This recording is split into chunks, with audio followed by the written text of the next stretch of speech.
when you expose yourself to the sun, UVA, UVB, in the very early hours of the morning, there's something that happens in the skin that actually protects you for later on in the day. Not that you Yeah. don't wear sunscreen if you're going to out for hours, but there's something beneficial and protective. I don't remember exactly what it was, but I'd like to know if your thoughts on that. Yeah, I mean, our skin is already even like made, we have cells in our skins, the melanocytes, that produce melanin, a natural component to protect us from like UV excess of UV radiation. So during these first hours, you are able to stimulate your cells to be producing melanin, but without overproducing, without being too much of a stress, to a level that's still protective to your skin. And you're also inducing vitamin D production, which is also important to maintain the health of the cells in your skin and your overall body.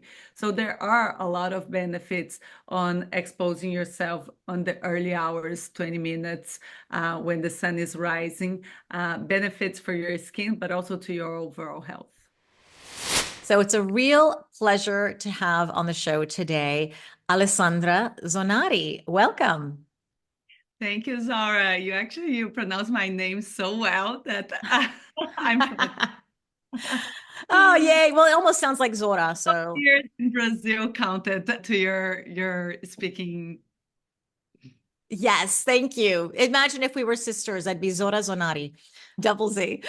I'm so excited about this conversation today because it's one of my favorite topics and it's about skin and skin health. And you are a scientist, a researcher, and it's your jam. It's not just somebody who created a skincare company because you're a biohacker or something. Like this is real science behind what you do. And for the last, I don't know, probably decade or so, you've been studying this. And I love that you created a company for skincare and it's created with other female scientists, which is whoa. And then all Portuguese speakers. So that's another cool thing. And if anybody's been following me more than a minute, they know I've spent a lot of time in Portugal. So I would love to know just why don't you share a bit more about your background and then how did you girls come together to study skin aging? Yes. I love what you said that we're scientists and we develop this product and this brand, and we never set up to build a skincare brand. So I'm from Brazil. I'm a biologist in my background. All my co-founders, they are biochemistry and biologists as well. We share this common like passion to translate science that will impact people's lives. So we all met during grad school back in Brazil. We were in the same lab researching stem cells and how like to grow organs in a lab, to have models to study better the diseases or to have models that we can evaluate the effect of new molecules. So everything started back in Brazil as this, we were together and sharing this common, like willing to develop science that can be translated. I specifically, on my PhD, I focus on studying skin regeneration. So my goal was to understand how we can associate biomaterials with the stem cells to promote better wound healing. So I spent a lot of years researching how like a wound healing can be impaired and how we can overcome and stem cells can contribute to a better wound healing. And at the time, our lab in Brazil was not an expert on skin. So I moved to Portugal. So I also lived in Portugal. I moved to a city called Braga and I learned everything about skin, how to build 3D models of skin at that time. And still without knowing that one day I would be on a skincare brand company, but really like passionate about the science. So after my PhD, I continue in Portugal, continue researching stem cells, exosomes for wound healing. And was when the girls, they decided in Brazil back in 2014 to start a company where they would use their expertise on differentiating stem cells into cells from different tissues in order to evaluate toxicity of novel molecules. Mhm. This company in Brazil, they faced a lot of challenges. It was hard. The ecosystem in Brazil is not the most developed for biotech. So you face difficulties on fundraising, on finding the right market. But on this process, they learned about an accelerator program in San Francisco called IndieBio that specifically helps scientists that wants to become entrepreneurs. So in 2016, Carolina moved to San Francisco and to start a novel company here. And they said to the girls, you need to choose one tissue. You cannot be trying like to develop different tissues in the lab. And they chose skin. And at that time, my expertise was in skin, was not theirs. Expertise was then they called me. I was in Portugal on my postdoc, and they shared the idea of OneSkin that would be a platform that we would grow and understand the skin aging process in the lab to validate products that are in the market. That was the first goal. And I moved to San Francisco and we started this biotech company, and we started all the research on understanding the mechanism of skin aging and testing products that are in the market. There are two things that you mentioned that are super interesting that I'm going to be a little selfish right now and speak to the woman who just is interested in scar and wound healing, because you said you studied stem cells and exosomes on wound healing. So imagine in this audience of menopausal women at this age, you may have had a surgery like I did, just a total hip replacement, and I have a huge scar down my leg. Other women are getting facelifts, maybe you're getting a mastectomy, all different kinds of scars that we're having. What would help a woman who is trying to heal a scar right now?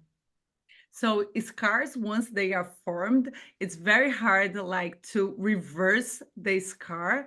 The best way of like it's avoiding the scar is like treating the wound while it's still open. So the process of cicatrization avoid the scar formation. Once the scar is formed, there is an imbalance of the collagen content that was created on that scar.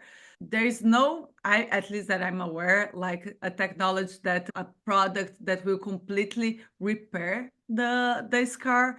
There are some even like microneedling and some other therapies that can help minimize. Maybe like what they kind of do is try to induce a small wound on that skin again to try to reverse and get a better regeneration process. And then maybe associating with exosomes and stem cells could help on that. But unfortunately, once the scar is formed, it's hard to reverse it. All right. Well, let's get out the derma roller and maybe Yeah. fix that.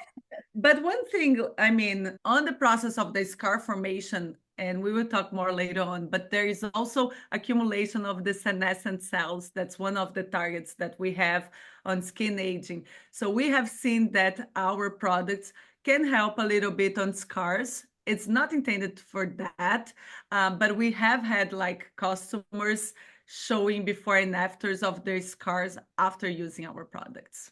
Oh, interesting. And Okay. we So can go back later on when we dig more into what we're doing. I can bring back this topic and explain why. yes, I want to know more about senescent cells because I'm getting really into them right now. And then a bit more about the ingredients that you think should be in a skincare product, like things that we need to look out for. But before we do that, I would love to know if you could explain what is happening to a woman's skin on a cellular level as she is going through menopause. Is there anything thoughts on that? Yes, so during menopause, there's a lot of hormonal fluctuation happening in the woman body. So all this fluctuation of hormones, especially the decline of estrogen, so the decline of estrogen, it's impairing a little bit, like it's leading to skin aging, because estrogen is very important on collagen production, on maintaining the elasticity of the skin, and even the skin barrier function. So because of during menopause, we have this fluctuation, this hormonal fluctuation, this impacts a lot and accelerates the process of skin aging. So independently of menopause, throughout aging, our skin starts to, at the cellular level, accumulates damage, And some of the cells that are accumulating too much damage, they stop dividing and they secrete inflammation. Those cells that stop dividing and secrete inflammation are the senescent cells, or aged cells, damaged cells. With aging and even throughout menopause, we accumulate more of the cells on the skin. And because they are secreting inflammation, this leads to collagen degradation, and this leads to also impair on the barrier function of the skin. So during menopause, there are two things that go on. We have the normal aging that is leading to accumulation of these aged cells on the skin that are promoting secreting more inflammation. And also we have less estrogen and hormonal fluctuation that's also impairing like collagen production and skin barrier function. So the combination of both things accelerated the aging process on the skin in the woman compared to a man that does not have these hormonal changes. So they are facing more the regular, one of the pathways of the skin aging, but because they don't face this one, that's why like men, they start to show more signs of skin aging later on compared to the woman's skin. And their skin is a little thicker too, isn't it, than a woman's skin? Yeah, it's a thicker, the derms and the epidermis. So it's a little bit, the structure, it's stronger in the men, unfortunately. Yeah. And because they do not have this fluctuation, this hormonal regulation as we have, their skin is maintained like stronger, a little bit longer compared to a woman. So if the skin is degrading as partly as a process of estrogen loss, would it make any sense, or do you know anything about having estrogen inside of a skincare product? So estrogen inside of a skincare product, it's usually like depends. There's a lot of dose dependence and variability. So it's not very common to you to have estrogen delivered just like topically to the skin with the purpose of skin aging. Mainly hormone replacement therapy would be more indicated than having it on a product for skin. Okay. So let's talk about then, if a woman is going through this perimenopause change, we see the signs of aging, and we see our first wrinkles, and it's why sometimes it's hard for us to go through this transition, because you see the reflection in the mirror.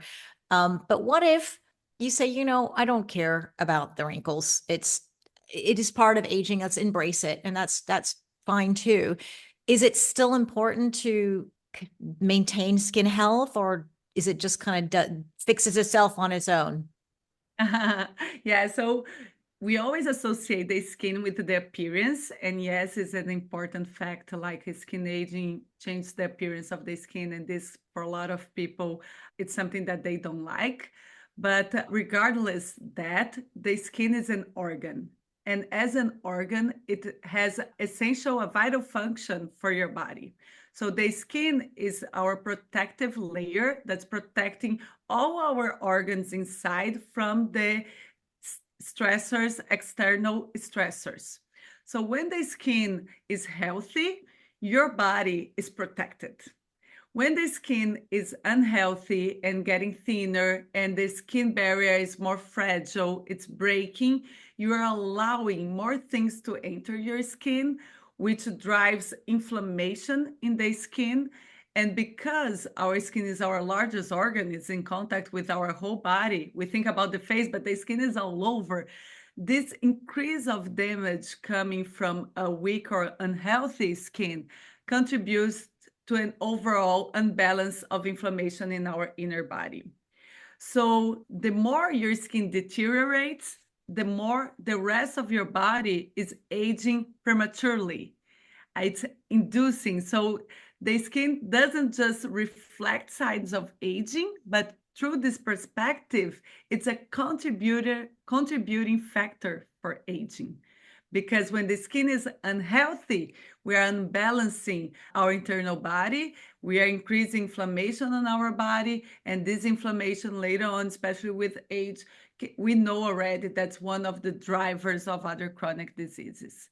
So keeping skin healthy for us it's a way of also helping your body to navigate the aging process as a strong body and helping like to reduce the aging somehow, like a little bit, reduce the aging in our inner organs as well. Mm.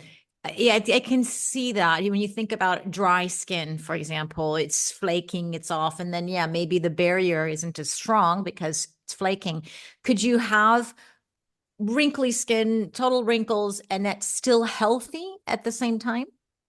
Yes, yes, because I mean, the most important, sometimes even if you're already 60, 70 years old and you already have wrinkles, the fact that the wrinkles are there, you can still have a strong skin barrier, which is helping you to maintain like a healthy skin and a protective layer to your body.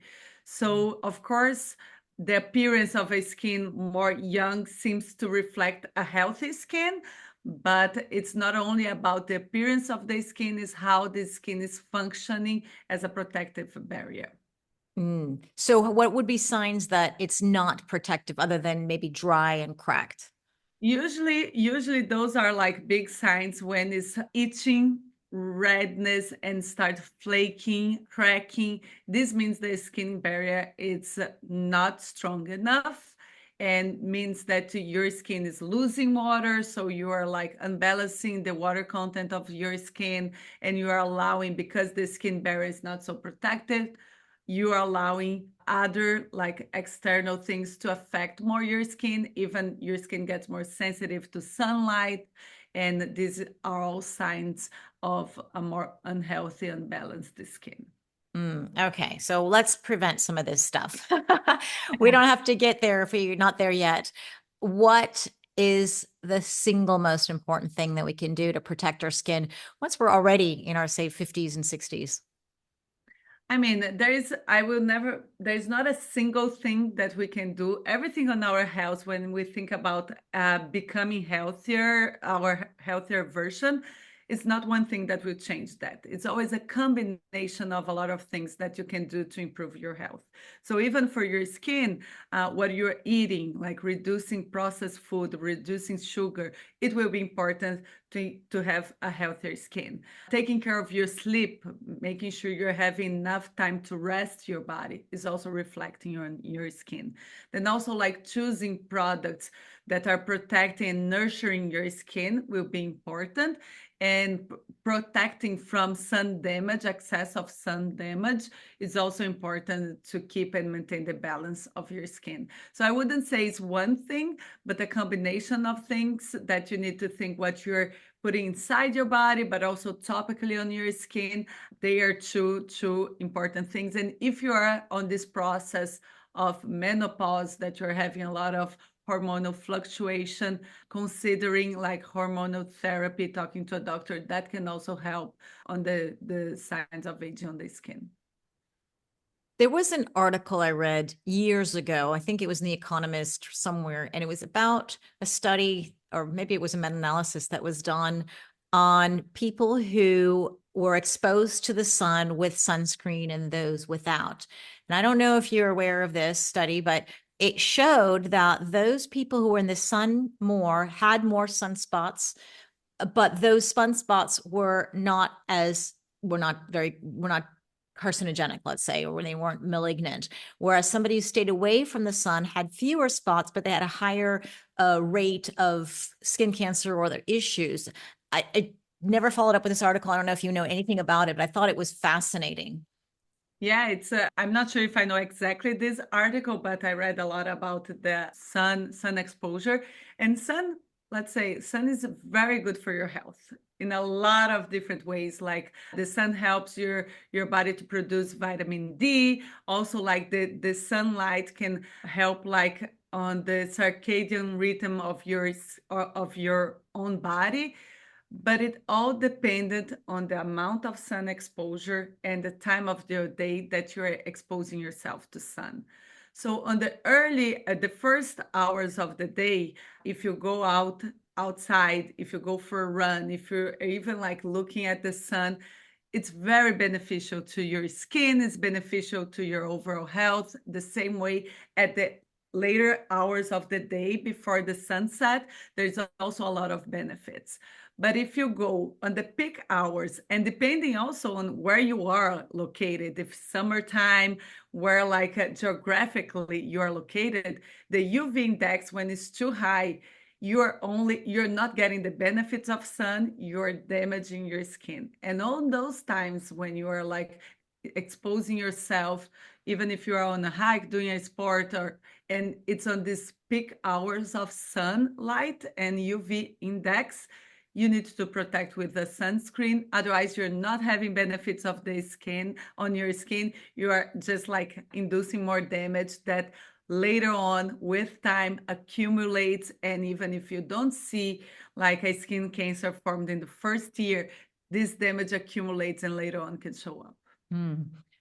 I learned from a podcast interview about sunlight and skin, and I don't know if this is true, you can confirm it, that when you expose yourself to the sun, UVA, UVB, in the very early hours of the morning, there's something that happens in the skin that actually protects you for later on in the day. Not that you don't wear sunscreen if you're going to out for hours, but there's something beneficial and protective. I don't remember exactly what it was, but I'd like to know if your thoughts on that. Yeah, I mean, our skin is already even like made, we have cells in our skins, the melanocytes, that produce melanin, a natural component to protect us from like UV excess of UV radiation. So during these first hours, you are able to stimulate your cells to be producing melanin, but without overproducing, without being too much of a stress, to a level that's still protective to your skin. And you're also inducing vitamin D production, which is also important to maintain the health of the cells in your skin and your overall body. So there are a lot of benefits on exposing yourself on the early hours, 20 minutes when the sun is rising, benefits for your skin, but also to your overall health. Great. So let's talk about senescent cells. And I guess you will, if you got sun damage, there's probably some senescent cells going on as well. And why don't you explain what is senescence, and then we'll move on forward and how we can mitigate it. So senescent cells are cells that are accumulating damage. They accumulate damage in the case of the skin through like light UV, excess of UV exposure, the natural like changes that happens internally in our body, and they stop dividing and they secrete inflammation. And when they secrete inflammation and they are not removed from our body, this inflammation gives signals that on the skin leads to collagen degradation, leads to breakdown of the skin barrier, and the accumulation of these senescent cells over time contributes then for the signs of skin aging. So usually when we are young, our body is good on repairing, like in removing those senescent cells. That's a natural mechanism of our body, and happens, senescent cells accumulate not only on the skin, but also in all tissues of our body. So it's not a process that's specifically happening on the skin. But when we are getting older, if we are not able to clear out those senescent cells, then they start like really causing damage and deterioration to the tissue. So we like to make an analogy like a bad apple in a basket. If you do not remove that bad apple, eventually the other apples also got rotten. So the concept with one way of avoiding the aging process on the skin is avoiding those senescent cells to accumulate by having like novel molecules. And that was the concept of OneSkin, to find a molecule that would reduce the inflammation and the accumulation of these senescent cells in order to help the skin to be on a healthier environment, producing more collagen and strengthening the skin barrier. Okay, we got to get rid of the senescent cells. And so you said that you've tested a lot of molecules. That was part of your mission, is to figure this out. And you would select the ones that had a benefit. And I think there's thousands. I don't know how many you did, but tell us a little bit about the research that you did in order to find a novel molecule to help with senescent cells.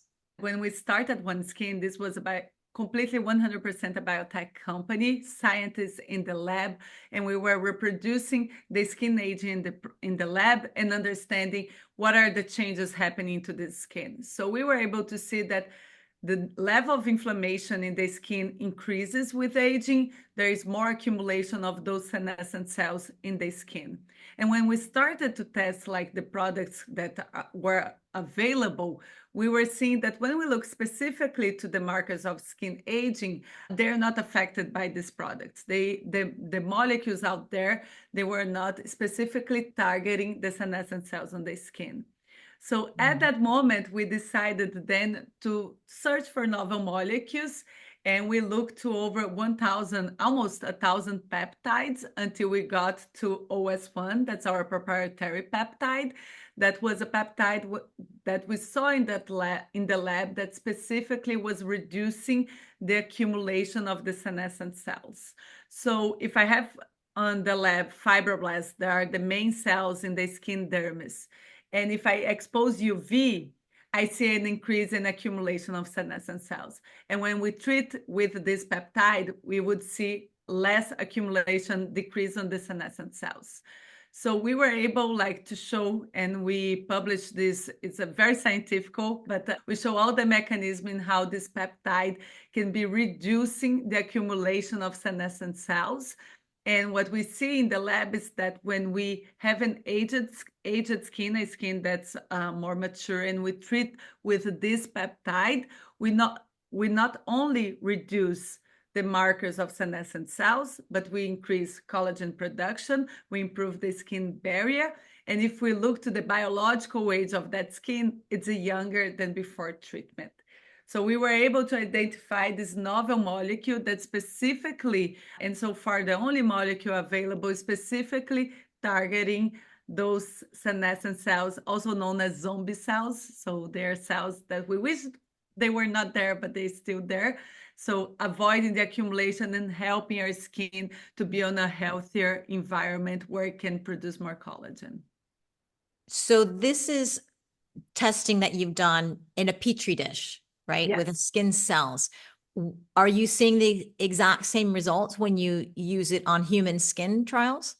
After we found this data and we start seeing the lab, how better the skin was looking after treating with our peptide, we thought we would license this molecule to a big company because we were still scientists. We know nothing about how to create a brand. But when we start talking to big companies, and also we needed more investment to investors, they all made the same question. Okay, this is working in a petri dish. What will happen? Does this work in humans when they apply? So we started to formulate, to put this novel peptide into a topical cream formula. And we did our first study, and this is also published, a split face study where half of the face was being treated with the full formula and the other half the full formula without the peptide. And this was a clinical study by a third party. We enrolled 22 participants, and at the end of 12 weeks, we were able to see significant changes only on the side that contained the peptide in relation to improving the skin barrier function. This was improved by 14 to 18% on the side that contained the peptide and was not improved on the other side. Also, improvement on the overall radiance was detected only on the side that contained the peptide, and reduction on fine line appearance was also only detected on the side that contained the peptide. So with that study, we were able to show that the peptide, when applied topically, can also benefit the skin, and this is translated by improvements on the visible signs of skin aging in that skin. Amazing. So how did you measure this percentage of increase?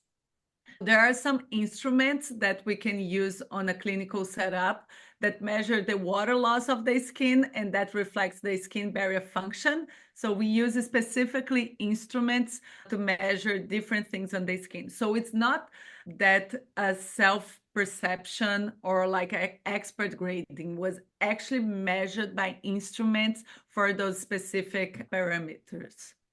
Amazing. That's so great. I love hearing that because most skincare companies, you're like, well, they say that they feel better. These participants say they improved. Yeah. Now, Yeah, whether they have or not is that's all. Yeah. Thank you for sharing we are that. all about measuring. And then what is interesting, what we did next, as I was saying, it's not only about our face, but the skin is all over our body. And most of the people forget about the rest of the skin that's in our body and only start thinking about it when we are later on in our lives, like when the skin is already super thin and tearing and already bruising a lot.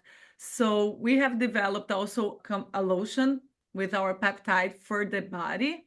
And we ran a very interesting clinical study with participants that are 60 years plus, so in between 60 to 80, where the skin is already very thin.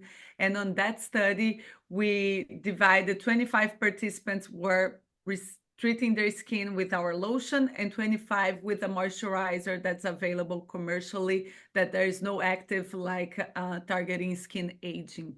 And the participants were blind. They didn't know which lotion they are using.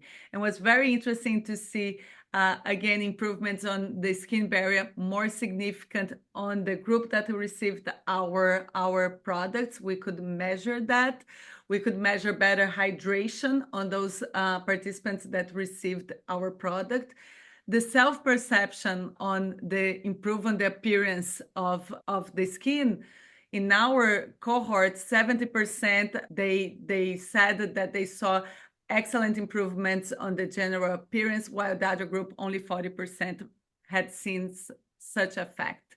And the most interesting thing on that study was that we collected the skin blood before they started using those products and after 12 weeks. So we were able to see that in our cohort with our products, the level of inflammatory cytokines in the blood was reduced, was stabilized, and a little bit reduced for some specific cytokines, versus the other group, there was no change and some increase on some cytokines. Meaning that the skin, when it's more stronger, like we saw the skin barrier is stronger, you're actually helping to reduce, like you're protecting your body and reducing like the inflammation levels on your body. And we didn't see this on the other group. And this is mainly, we assign this to the power of the peptide in the formula to help like building this stronger skin barrier, reducing the senescent cells. And this just by helping to have this stronger skin, you're helping your inner body. It's amazing, actually, that you can test through the blood and see that there's lower inflammation.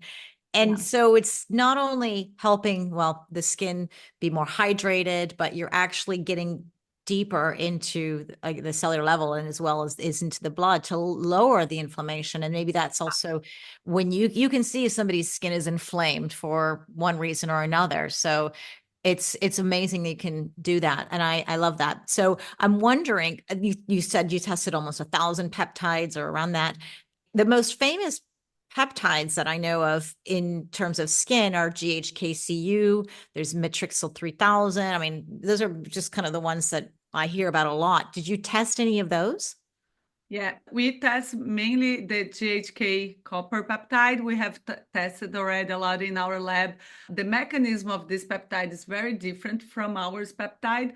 What it's doing is delivering copper to your skin, and copper is important on some cellular processes like collagen production. So it's not targeting the senescent cells, but it's helping the fibroblasts to produce more collagen. So what we found in our research and my understanding is there are several peptides. Peptides have like different mechanism of actions. The copper peptide from our data can induce collagen production, but you're not reducing the inflammation and the senescence aspect on your skin. So it's even like there are a lot of things that you can combine to our products, even to boost, to have more results. One other interesting thing when we test peptides, sometimes we test, and with the copper peptide, we did this, we test from different vendors. And not all vendor offer like the peptide on the best stable, the stability and the purity of the peptide.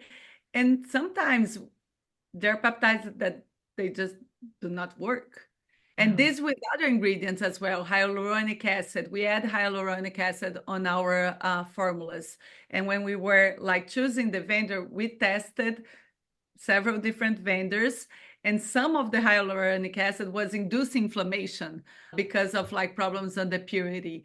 So OneSkin, we are to the level that the vendor can say that this is copper peptide. We always confirm all the ingredients that we are going to add to our formulas to make sure we have like good sources of ingredients. Then that combined, they will give the most benefit to the skin. That's crazy that you tested hyaluronic acid, which I would say, yes, include that in your skincare. I think it's a great thing. Then it's actually causing more harm than good if it's a bad one and it's causing more inflammation. Yeah, depending on the size of the hyaluronic acid and sometimes the purity, it can do the opposite. And this can happen in a lot of different ingredients and also like products. And it's very unfair because it's hard for any consumer to know that thing, sir. You cannot know by reading any label if the ingredients are good or not. So you must need to trust the company that they are doing their work on like sourcing the best ingredients, because as a consumer, you will not know. So I always say, look always for companies that have data, that have clinical studies, that shows more than just like the marketing and the good packaging. Those are the companies that you should be trusting, because there is a lot out there. And it's even for us, it's impossible. We tested a lot of products, but there are thousands of products in the market. We don't have the answer for all of them. Yeah, and it's expensive to do a lot of testing, I imagine. And who wants to pay for that, right? It's just, it's in this world, everybody wants cheap, cheap, cheap. But if you go too cheap, then honestly, you get what you pay for, and you don't know if it's tested. Maybe it's fine, but the thing is, you really don't know. And that's what's scary. Because one of my questions was going to be, well, what ingredients should we be avoiding in our skincare? And even if it's a good one, isn't if it's a good, yes, maybe we should have niacinamide, we should have retinols, or we should have vitamin C, but that's all great if the actual ingredient is a high quality ingredient. So I'm almost wondering if it's even worth, I mean, are there any ingredients we should definitely avoid because there is no good one? There are some ingredients that you should try to avoid. There are also like some companies now that they're giving like their seal, they're testing some of the products and to check, especially for sensitization. So we have like been certified already by Skin Safe and the National Eczema Foundation. These kind of seals, like we send our products, they run extra tests on our products to confirm purity on our products. We need to apply like our tests for sensitization. They request other tests. So companies that go after those seals, and if you go to their website, they can show all the products that they have already certified. This is one of the ways that like consumers can try to understand better like products that are better for the skin or not. In terms of like ingredients to avoid, parabens, it's ingredients that you should be avoiding. On our test, a lot of like fragrance, they are actually, I know like some people are crazy about like, oh, but this smells so good. But sometimes like fragrance, it's irritating the skin. So you need to be more careful with, especially if you're already more prone to have sensitive skin. So avoid products that contain fragrance. Formaldehyde is another ingredient that was used more in the past, and nowadays is more, you don't see that much on products, but you should avoid. So basically there are a lot of ingredients that are considered like clean ingredients that should be avoid.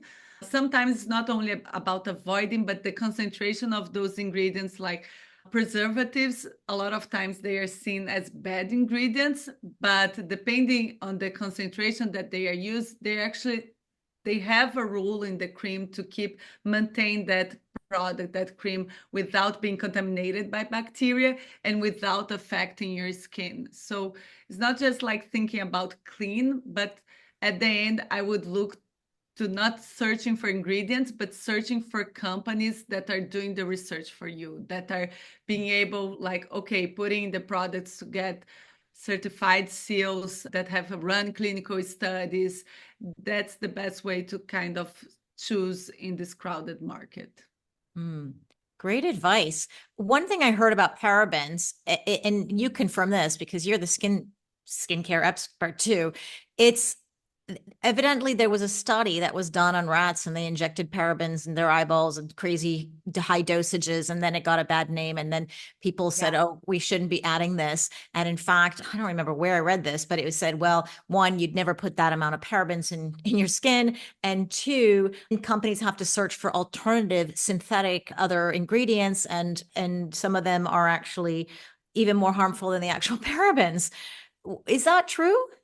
That's like to some extent true to everything, to be honest. Even like chemical sunscreens, they have a bad reputation based on like studies where they use a huge amount, that applied a huge amount of that product compared to the real amount that you will use on a daily basis. So a lot of times, some of those studies, any ingredient, like depending on the dose, can start to become toxic. And sometimes those studies are done on high doses. That is not the one that you will see on a product. So that's why I'm saying it's more not about looking for the ingredients, because sometimes that ingredient is there for a reason, and in that concentration is not bad for your skin. If you trust that the company did the research for that, trust the company. Because it's the same as I mentioned with the preservatives. There are a lot of preservatives that people, oh, it contains this preservative on your formula, so this means that is not good.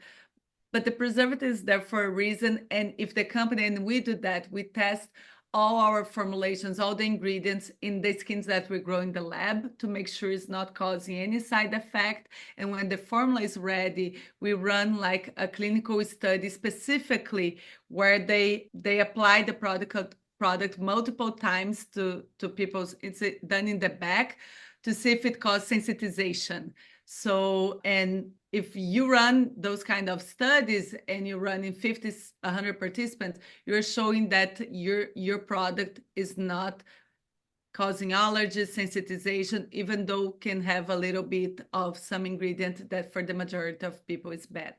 So it's more about the concentration, the mix of that, than saying, okay, don't use that and that ingredient. So search for companies that you trust. Good advice. Yeah. And that makes perfect sense because Yeah. we just like to have things black and white, yes or no. And it's not always that way. So this is really great tips for us to take our own little deeper dives into companies and what's going in them. So let's talk a little bit about the OS01 peptide that you discovered or created. I've been using the peptide eye serum, and since December, I really love it. And I love the texture, and I love that it's fragrance free. Not that I'm totally against fragrance, because I understand sometimes if you don't use fragrance, it smells so bad. So you need to have some safe, I don't know, fragrance or something like that. And here we go back to your, you're saying, let's look at the company. And what I can't believe, this eye serum has moringa. And if anybody knows, this is a plant, and I actually eat this as a powder. And I had no idea you could actually use it as a skincare ingredient. So that I would love to know a little bit more about the moringa. But just to share my own little experience, that is when I pump it out, actually quite a lot comes out in one pump. So I've been using only half a pump. So it's been longer lasting. And so since December, I've been on and off. And then now, I think it's the last 4 weeks, I've been taking it religiously morning and evening. And so I took a photo. So I've been seeing progress, which is really good because you don't see, it can be so slow going.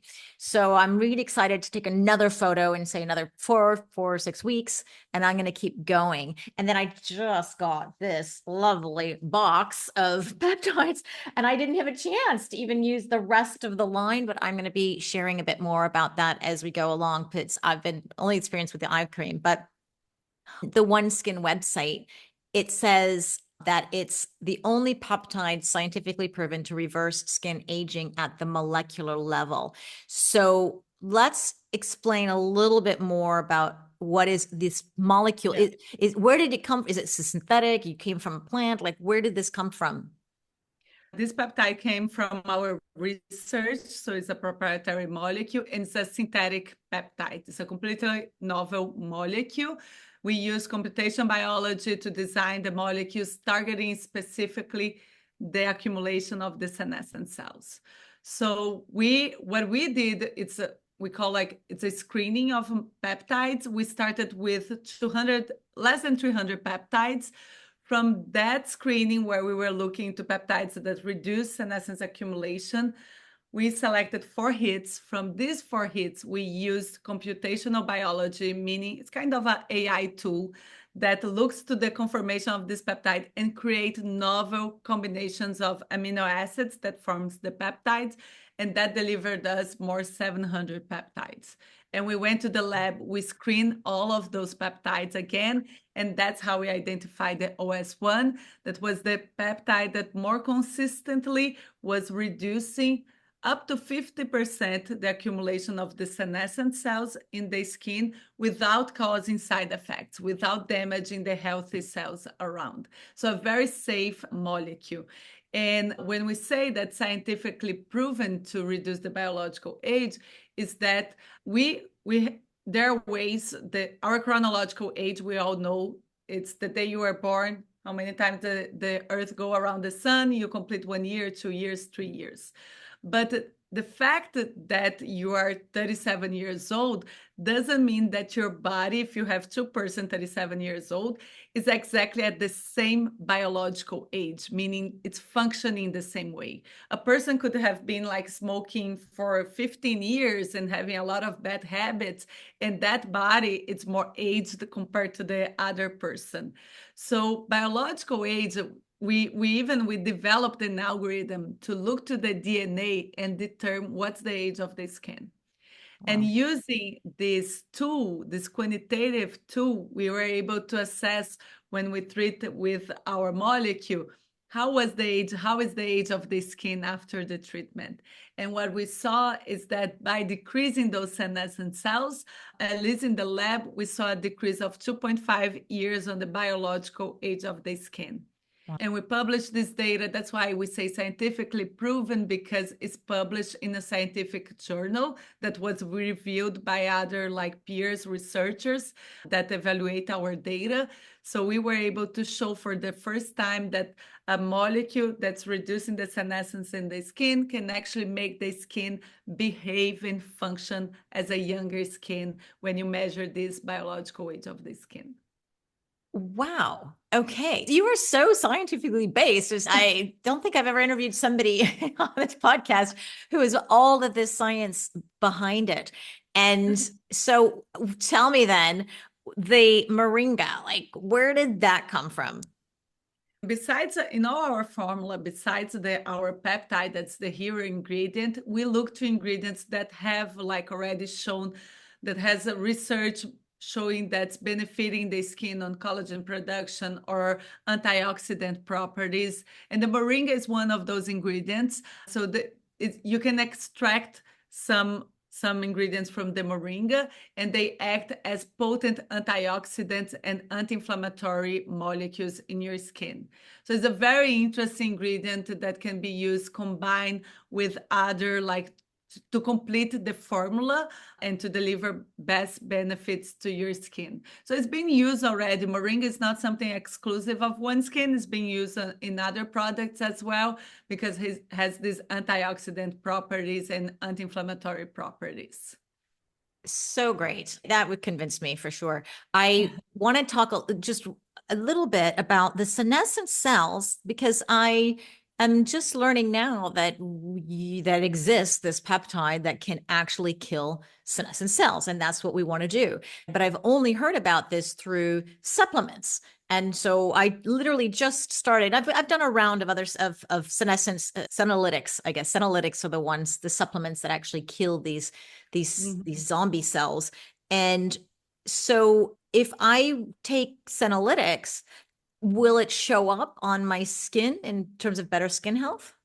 Yeah. So the Senolytics, when you anything that supplement that you take orally, they are distributed to your overall body, and they can, like, I mean, if you're taking a Senolytic that's reducing senescence in general, it may reflect on a better skin appearance. With our like approach targeting the skin, you're applying topically. We know that the peptide is acting specifically on the skin, so the benefits, the visual benefits on your skin will be more pronounced when you are using a topical approach that combine with other approaches. But the reason why we deliver this topically is so it can be acting where we want to, when you are like taking a supplement that's distributed, you have accumulation of senescent cells in other parts of your body, and maybe that active that you're taking orally is taking care more of an area of your body internally that's more accumulating senescent cells and you're not seeing, and it's not a homogeneous distribution throughout your body. That's why like association with the topical cream for the skin is very satisfactory, and what we should be looking to always associate topical with things that you can also take supplement either from food or from other types of supplements. When you take Senolytics, they generally say you take it. I don't know if this is generally. I just know this one company that I'm trying out now, and it's you take it twice a month. You only day 1 and day 2. So I don't know why. Maybe you know why. But when you put it on a topical, you can use it every single day. The difference there is that Senolytics, they are designed to kill senescent cells. And the senescent cells, they are a natural important process of your body. You don't want to kill 100% of the senescent cells or inhibit your body of producing senescent cells. Because when the senescent cells is being formed, is also a mechanism to avoid that cell that's damaged to proliferate and generate a cancer. So you it needs a balance. When you're taking a supplement orally and they say 1 and 2 days, is that dose will be enough to reduce the amount of senescent cells, kill the accumulated ones. But if you continue taking every day, you can get to a point that you are avoid the formation of senescent cells. Our peptide, it's not a senolytic. It's not like immediately deleting and killing the senescent cells. The mechanism is reducing the inflammation that those senescent cells produce, and that helps to our body to naturally start eliminating the senescent cells. When I say like from the screening, reduce 20 to 50% of the senescent cells, it does not reduce 100%. So that's why it's safe to be delivered topically and used every day. And also there are the challenges of the topical delivery. So the concentration that we are using combined with the delivery system, it gives like safety to be used daily because of the mechanism of action of this peptide, while other senolytics, you need to follow the instructions to not use in excess any senolytic molecule. Got it. Okay, now I am supercharged. I love this conversation, and I love that I can have these discussions about skincare products, and you're a scientist, you're a researcher, and you understand these things and can explain it to us. I so appreciate you and taking the time to discuss this with us. I want to share with everyone, if you want to try OneSkin, it's there for you to try. You go to oneskin.co, not com, co/Zora, and you have a discount code Zora, and you're going to get 15% off your new customer orders. And if they want to find out more, you also have a great newsletter. I love getting the newsletter, and on your website, the same thing. You can sign up for that. Instagram and LinkedIn. It's so easy to find you. Always just OneSkin. And I'm excited to try all the other products. I literally just got them today. So I will be testing them out and supercharged to share it and how the results that I'm getting. So before I let you go, what is the single most important thing a woman in this menopause transition needs to know about her skin? Oh my God, one thing thing that they need to know is that their skin is changing and there is decrease of collagen production during this process. So the skin is actually aging faster during the process of menopause, unfortunately. So this is the number one thing they need to know. But the good thing is that there are ways of counteracting to being proactive to help your skin to navigate this process of hormonal fluctuation and help to strengthen the most important thing, the skin barrier and protect and continue protecting your body.